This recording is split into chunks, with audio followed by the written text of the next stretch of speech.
La CNPS et son portail e.cnps.ci vous offrent RTI Money.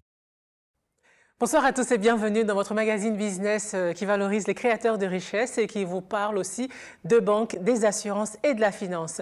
Zoom ce soir sur la notion d'éducation financière entre ceux qui confondent assurance vie et assurance décès, ceux qui ont du mal à comprendre le concept de taux d'intérêt ou encore ceux qui sont réticents à construire une épargne à cause des clichés et des préjugés.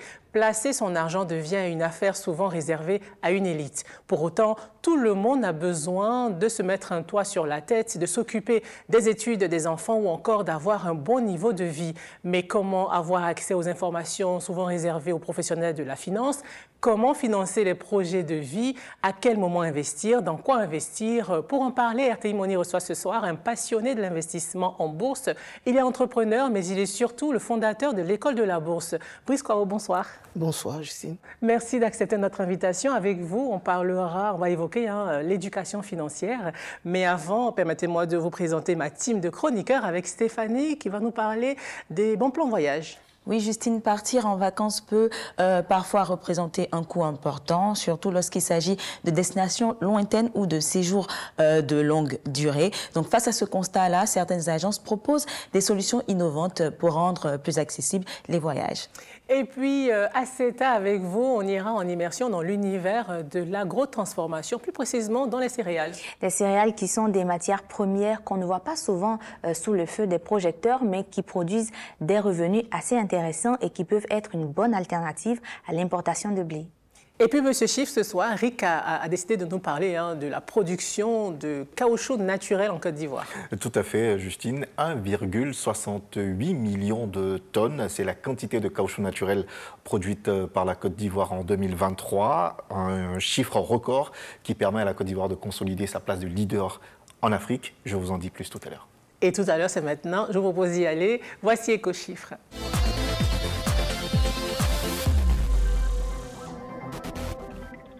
Alors, Rick, on parle de la production d'EVA en Côte d'Ivoire qui affiche des résultats performants.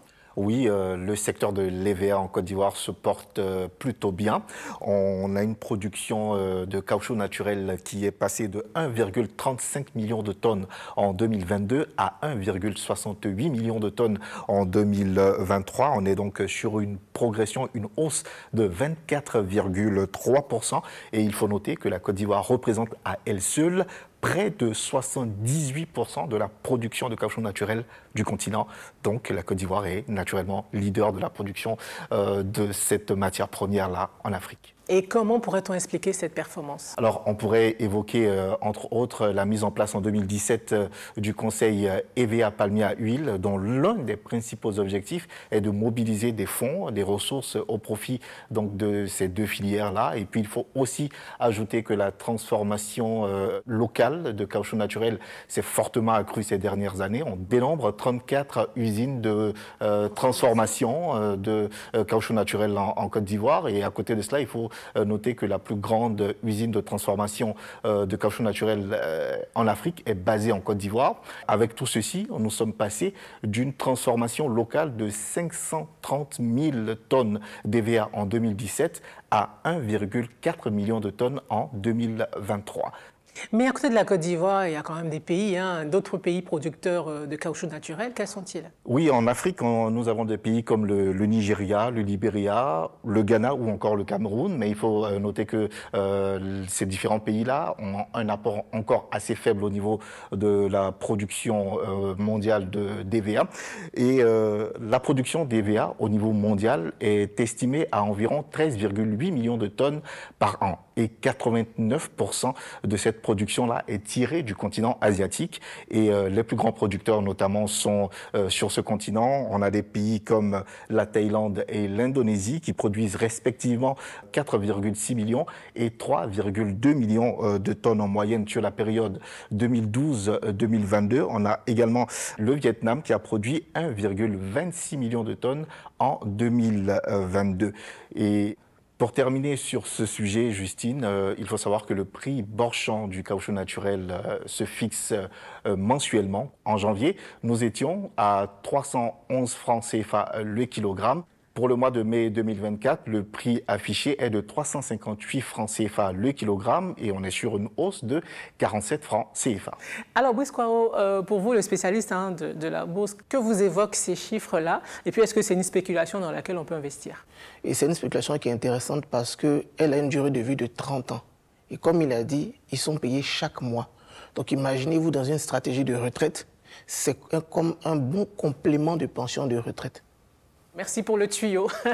Et merci Eric pour ces données chiffrées sur le caoutchouc naturel. Restons toujours dans le secteur de l'agriculture avec cette fois la transformation de céréales dans 24 heures avec.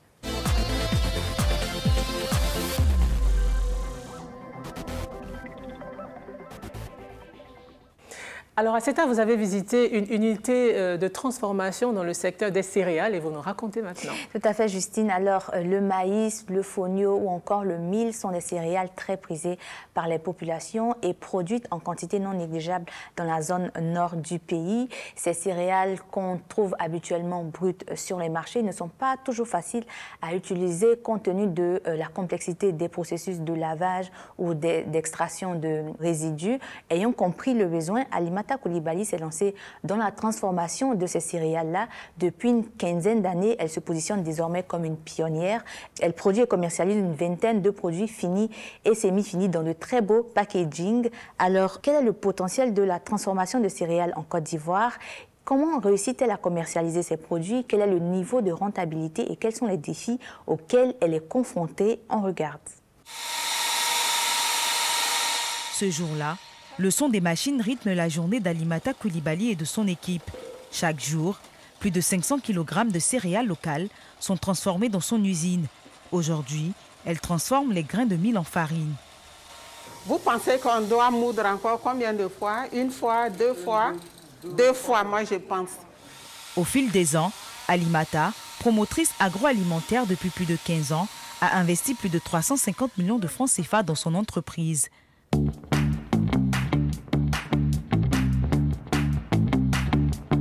Un investissement conséquent, mais qu'elle arrive à rentabiliser grâce à la production de masse.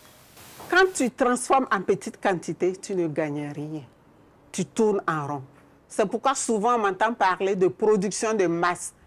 Aller vers l'industrialisation. On gagne sur l'économie d'échelle. Dans les industries, on peut faire des tonnes par jour. Un franc, ça te fait une vraie plus-value. Quand je produis une tonne, par exemple, de maïs, je m'attends à un bénéfice de 35 à 40%. On pourra livrer quoi aujourd'hui? Le soja, le fonio. Une fois transformés en farine, sémoule, granulés, les produits sont pesés, emballés et prêts à la vente. Des ventes qu'elle réalise à 20% sur les réseaux sociaux et à 80% via une quinzaine de supermarchés répartis à travers le pays. Quelques kilomètres plus loin, c'est dans ce supermarché que nous retrouvons Alimata pour sa livraison du jour. Une cinquantaine de produits dont les prix varient entre 500 et 1500 francs CFA. La farine de 1000, il y en a un de 9. Vendre dans les supermarchés, à côté de grandes marques internationales, permet à Alimata de faire augmenter son chiffre d'affaires qui varie actuellement entre 45 et 80 millions de francs CFA par an. Mais avant d'accorder leur rayon aux produits, les distributeurs évaluent minutieusement plusieurs aspects. Ils regardent les emballages, l'étiquetage, c'est-à-dire le mode de préparation, les valeurs nutritionnelles, les ingrédients. Ils passent dans les unités de transformation, dans l'atelier de fabrication. Et puis surtout, les prix. Il faut avoir un prix concurrentiel et comme nous arrivons à produire en masse, nos prix sont plus bas. Chaque semaine, elle se rend dans le plus grand marché d'Abidjan, situé dans la commune d'Adjamé, réputé pour la variété de produits. Chez Bachirou, son fournisseur, elle achète des céréales. Je vais prendre 500 kilos de ce maïs. 500 kilos de fonio, on va venir chercher après. Sa commande du jour s'élève à 500 000 francs CFA. Selon elle, le secteur de l'agrotransformation présente un fort potentiel en termes de rentabilité en Côte d'Ivoire. Cependant, ce secteur reste confronté à des défis, dont celui de la variation des prix sur le marché. le coût du marché est fluctuant. Quand il y a, c'est ça, l'offre et la demande. Quand il y a beaucoup de céréales, les prix baissent. Et ça nous arrange, nous, transformateurs. Mais quand il n'y a pas de céréales, les prix vont à la hausse. Et ce qui est néfaste, parce que ça réduit nos marges. Parce que nous commercialisons dans les grandes surfaces, ce sont des prix fixes. Que les prix de la matière première baissent ou augmentent, nous ne pouvons pas suivre cette baisse ou cette augmentation. Des défis qui n'empêchent pas Alimata de rêver grand. Dans les années à venir, elle ambitionne d'augmenter sa capacité de transformation de 500 kg à 5 tonnes de céréales par jour. Et Aseta, quels sont les autres acteurs sur le segment céréales? Sur le segment céréales en Côte d'Ivoire, les initiatives se multiplient. On a une entreprise dans ce secteur-là qui commercialise des produits à base de céréales depuis 20 ans. Ces produits sont essentiellement, on va dire, des granulés pour la préparation de bouillie. Donc, on a des granulés de mil, de maïs ou encore de riz. Elle propose aussi du mil précuit, des granulés de mil précuit pour ceux qui confectionnent le déguet. Ces produits sont commercialisés en grande et petite surface à partir de 500 francs CFA. Je poursuis avec cette autre entreprise. On sait qu'en général, la bouillie est accompagnée de beignets et les céréales sont les produits phares dans la confection de ces goûters-là. Cette entreprise produit et commercialise des farines à base de mil, de maïs et aussi de riz pour la confection de beignets comme le gnomi. Et le tratra, ces produits sont commercialisés dans les grandes surfaces à 1650 francs CFA pour le paquet de 330 grammes. Merci Aseta, et c'est maintenant l'heure des bons plans qui nous emmènent en voyage.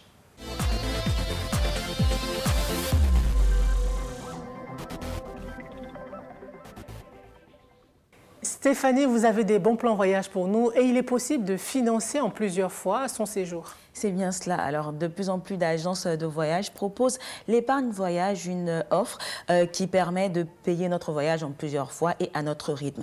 Donc, les avantages sont nombreux. Tout d'abord, vous n'avez pas besoin, avant de partir en vacances, d'avoir le budget total disponible au moment de la réservation. Vous l'avez dit, cela permet d'étaler le paiement sur plusieurs mois, ce qui est plus confortable pour le budget. Et enfin, c'est une solution flexible parce que le client va choisir le montant, la durée, selon ses capacités financières et ses besoins. Et comment profiter de ces offres? Nous avons cette agence-là qui propose une épargne voyage à partir de 52 900 francs CFA par mois, en profitant de réductions allant jusqu'à 10% pour des destinations telles que Dubaï, Seychelles, Zanzibar, Égypte, Turquie, Kenya. Leurs différents packages incluent généralement le billet d'avion aller-retour, l'hôtel 4 étoiles plus le petit déjeuner, les visites sur les différents sites touristiques et le visa pour les pays qui en demandent. Pour commencer l'épargne, vous allez juste télécharger l'application ou vous rendre sur le site internet. Là, ce que vous voyez à l'écran, c'est sur le site internet. Vous allez choisir votre destination et après, vous allez choisir la formule. Vous avez le choix de payer un montant fixe ou un montant qui va changer en fonction de ce que vous aurez pendant ces mois-là. Et vous aurez un récapitulatif de votre package et quand vous êtes d'accord, vous pouvez payer via Mobile Money ou par carte bancaire. La Cannes 2025, c'est au Maroc et pour tous ceux qui souhaitent vivre cet événement, il y a cette agence-là qui a déjà conçu des packages, 3 packages au total. Donc vous avez un package pour les matchs de poule, un autre pour les 8e de finale et quarts de finale et enfin un autre pour la demi-finale et la finale. Donc en plus des billets aller-retour, l'hôtel, la visite des sites touristiques, vous avez aussi des tickets pour pouvoir assister à ces différents matchs-là. Vous avez le choix de payer en cash, mais aussi de payer en plusieurs fois, et ce, sur 12 mois. Pour ceux qui ont envie de faire voyager leurs enfants, leur faire découvrir différentes cultures, vous avez cette agence-là qui organise des colonies de vacances à travers différentes villes, Yamoussoukro, Accra, Maroc et Dubaï, toujours avec la possibilité de payer en plusieurs fois, mais en 3 fois plus précisément. Les tarifs vont de 199 000 francs CFA à plus d'1 million de francs CFA. Merci Stéphanie, c'est l'heure de la pause à présent, mais nous revenons dans quelques petits instants pour notre entretien cash avec l'invité du jour, Brice Kwao, pour parler d'éducation financière. À tout de suite.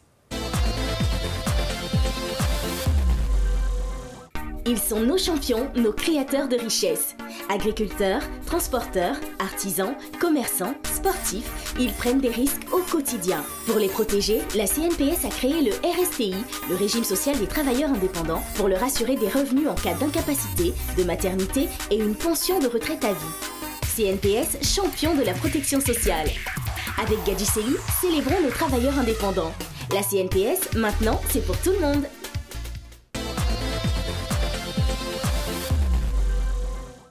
Passionné de finances personnelles, il est le fondateur de l'École de la Bourse depuis 2015, dans laquelle il aide les populations à améliorer leur éducation financière à travers des cours, des conférences, des vidéos et du coaching. Il partage des techniques pour mieux gérer et investir son argent et il nous fait l'amitié d'être l'invité de RTI Mani ce soir. Brice Kwao, bonsoir. Bonsoir Justine. Et merci d'être avec nous encore une fois. Quel est l'état des lieux des carences de nos populations face à la gestion des finances personnelles? Selon les données du ministère de l'Éducation nationale de Côte d'Ivoire, on dénombrerait entre 30 et 40 000 fonctionnaires surendettés. Je crois qu'il y a 200 000 fonctionnaires en Côte d'Ivoire, donc on est sur un rapport autour de 20%. Donc cela pose un problème de payer des gens chaque mois et qui se retrouvent après auprès des magouilleurs. Ça, c'est concernant la gestion. Concernant l'investissement, sur ces dernières années, on a dénombré une recrudescence des cas d'arnaques et des arnaques à grande échelle. Donc, ça montre aussi que sur le point de l'investissement, les populations ne sont pas outillées pour distinguer les bonnes opportunités des arnaques. Donc, tout ça, ça conduit à justement construire cette école-là pour pouvoir apporter une éducation financière aux populations pour qu'à la fin, on ne puisse pas avoir le sentiment d'avoir travaillé pour rien. Alors finalement, sur quoi repose cette éducation financière? Est-ce que parce que je sais faire mon budget, parce que je sais faire un placement, je peux dire que je suis éduqué financièrement? C'est pas tout en fait. Je vais dire qu'il y a 3 composants, si je veux simplifier. La capacité à gagner de l'argent. En Côte d'Ivoire, selon l'INS en 2019, le salaire moyen mensuel était de 109 000. Comme vous pouvez deviner, 109 000, c'est pas beaucoup d'argent pour vivre. Donc, le premier aspect de la santé financière, c'est d'apprendre aux gens à gagner plus d'argent. Donc, dans le cas d'un salarié, à développer des business compatibles avec le salariat. Donc, c'est possible d'avoir un emploi et d'avoir une entreprise et ça soutient le revenu. Donc, deuxième aspect de la santé financière, la capacité à gérer l'argent. Donc, certaines personnes gagnent bien leur vie, mais à cette étape-là, tout part en vrille. Et troisième aspect, c'est ce que moi je traite, la capacité à faire fructifier l'argent. Donc, gagner, gérer, mais bien le placer. Sinon, on se retrouve à perdre tout le processus qu'on a engagé. On entend beaucoup parler d'éducation financière ces derniers temps. Quelles sont les cibles? Est-ce que c'est pour une catégorie de personnes, des jeunes, des personnes qui n'ont pas beaucoup de moyens ou pour tout le monde? Selon la BCAO, on a 3 cibles de l'éducation financière. Premièrement, le secteur scolaire, donc élèves et étudiants. À eux, il y a un message justement qu'il faut adresser concernant la capacité à créer de la richesse. Si on leur apprend déjà à bien gérer et à entreprendre, on peut avoir à la fin un peu moins de personnes à prendre en charge par les programmes gouvernementaux. Ça veut dire qu'il faut impliquer dans les modules, enfin oui, à l'école, dans les modules. C'est déjà en train d'être fait, en tout cas en Côte d'Ivoire. La deuxième cible sur laquelle moi je travaille, ce sont les personnes actives. Donc des gens qui gagnent déjà de l'argent, donc apprendre à gérer cet argent-là et à l'investir correctement. Et la troisième cible, ce sont les entrepreneurs PME, PMI. Il y a un problème de financement des entreprises, mais ce problème-là a plusieurs causes. L'une des causes, c'est le manque de structuration des entreprises et des entrepreneurs. Donc vous verrez que dans l'écosystème de l'éducation financière, il y a des incubateurs, il y a des ONG qui travaillent à améliorer les compétences des entrepreneurs pour qu'ils structurent mieux leur business, pour être capables justement d'être éligibles au financement. Donc on peut distinguer monde scolaire, monde actif et PMI comme cible de l'éducation financière. Finalement, dans quoi investir? Comment investir et pourquoi investir en 2024? Bon, pourquoi investir déjà? Ça renvoie à votre planification personnelle. Donc, on peut au début de sa carrière investir par exemple pour financer les études de ses enfants avant qu'ils ne naissent. C'est ce que moi je fais. On peut investir dans l'immobilier pour neutraliser le loyer. Maintenant, dans quoi investir? Les 2 domaines d'activité qu'on peut recommander dans l'éducation financière vraiment à l'échelle internationale, c'est l'immobilier et la bourse. Parce que ces deux domaines-là sont normés. Il y a des règles, il y a des acteurs, il y a tout un écosystème de garantie qui permet, quand je mets de l'argent, il y a comme un parcours. Et à chaque étape, il y a des personnes ressources. Quelles sont les grandes raisons pour investir en bourse? Je dirais qu'il y a 4 grandes raisons. Premièrement, la bourse vous offre une meilleure rentabilité que le support traditionnel. Donc, je vais prendre des chiffres pour que vous compreniez. Quand vous épargnez, par exemple, à la banque, la rémunération qu'on vous sait s'appelle taux de rendement, elle est de 3,5% par an. Sur le marché financier, avec les obligations, vous avez accès à du 6-7% par an. Donc, on est déjà sur un rapport du double. Sur les actions, vous avez accès à du 9, 10, 12. Donc, on est sur un rapport du triple. Donc, on peut dire, premier point, investir en bourse rapporte 2 à 3 fois plus que sur les supports traditionnels. Deuxième idée, cette meilleure rémunération vous permet d'avoir des compléments de revenus pour couvrir les factures, pour payer des dépenses concrètes. La bourse peut vous permettre de payer les études de vos enfants, du primaire au supérieur, sans évoquer votre salaire. C'est mon cas. Moi, je ne sors pas d'argent pour scolariser mes enfants. La bourse s'en occupe. Donc, troisième idée, la croissance des entreprises vous permet d'avoir du capital pour soutenir le financement de projets. C'est un support fiable et légal. Il y a des bourses au Ghana, au Nigeria, en France. On n'a pas ce problème de je mets de l'argent et puis après ça a disparu là. Il y a des bourses partout depuis 100 ans. Donc il faut que la population laisse les systèmes étrangers mystérieux pour revenir dans le capitalisme moderne avec les marchés financiers. Est-ce que ce n'est pas risqué d'investir en bourse? La bourse est risquée comme toutes les activités humaines. Donc je ne vais pas venir vous dire ici qu'il n'y a pas de risque. Mais comme toutes les activités humaines, il existe des mécanismes de gestion de risque. Le premier élément, il existe des produits à capitaux garantis en bourse, qu'on appelle les obligations. Donc vous pouvez, si vous n'aimez pas le risque, c'est-à-dire l'idée de perdre de l'argent, vous constituez comme quelqu'un qui soutient l'État de Côte d'Ivoire ou l'État du Sénégal en achetant des obligations chaque mois. Comme je l'ai dit, vous êtes rémunéré 6 à 7% en fonction des opérations. Donc, première mesure de gestion du risque, choisir des produits garantis. Deuxième chose, quand on parle du risque, les gens imaginent souvent les entreprises comme aux États-Unis, du type start-up qui arrivent, qui lèvent des fonds, et comme toutes les start-up qui peuvent ne pas réussir. Ce n'est pas ce type d'entreprise qu'on a à la BFM. On a de grandes entreprises qui sont assises sur des monopoles ou des quasi-monopoles. La BFM est une bourse qui a ses entreprises. Ça n'a rien à voir avec la bourse américaine. Et troisième idée, c'est la volatilité. Donc les gens ont peur de la bourse parce qu'ils se disent, je vais mettre de l'argent, s'il y a un problème, mon argent va baisser fortement ou des choses comme ça. À la BFM, il y a une balise mécanique qui a été mise en place depuis la création du marché, qui fait que même avec une société d'EVA dont je tairai le nom, qui a eu de très mauvais résultats cette année, presque moins 80%, l'action n'a baissé que de moins 7,5%. Parce que c'est la balise mécanique sur les variations des cours de bourse chaque jour.